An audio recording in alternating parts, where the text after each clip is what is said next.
गोया कौम यहूद को अल्लाह ने बादशाहत और नबूवत दोनों नेमतों से सरफराज फरमाया।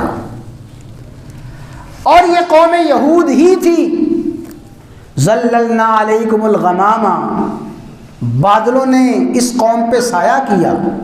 अंज़लना अलैकुमुल मन्ना वस्सलवा, बैठे बिठाए बगैर किसी मेहनत मुशक्क़त के अल्लाह ने सालों तक इस कौम को खिलाया।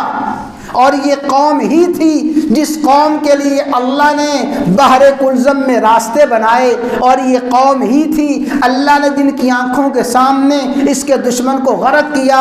गर्ज़े के अल्लाह ने कौम यहूद को उन इनामात से नवाजा, कौम यहूद को वो तरक्की वो इज़्ज़त दी, और कौम यहूद को अल्लाह ताला ने वो शान और शौकत अता फरमाई जो जहान वालों में से किसी को नहीं दी गई।